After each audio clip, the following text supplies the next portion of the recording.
Wanasema mjini chuo kikuu hajakosea bwana. Mjini kweli chuo kikuu bwana.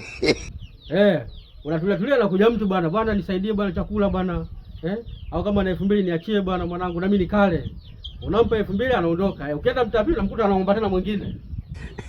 Utatia akili mjini chuo kikuu kweli. Wewe unagombania gari, mmoja anagombania mfukoni. Unapata siti kwenye gari, nauli huna. Hii ndio mjini. Hatari sana. Acha kama ilivyo. Upo stendi tu, unasubiri daladala, anakuja mtu tu ghafla. Bwana naomba simu yako bwana, kuna mtu anataka nimpigie bwana.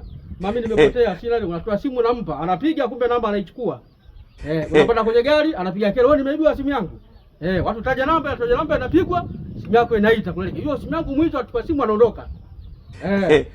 Mjini chuo kikuu hajakosea. Hatari mjini hapa. Hapa mjini ni hatari. Unapika ugali tu mbogo utajua mwenyewe. Uingili wapi utoke wapi? Hapa ndo mjini. Hamna masihala. Mjini chuo kikuu hajakosea. Huko na viti vyako unazunguka tu watafuta kazi. Ukifika sehemu unaambiwa unataka kazi mkono wako mfupi, nyosha mkono unabaki unaangalia sharubu. Yatakiwa hela. Mjini chuo kikuu hapa. No.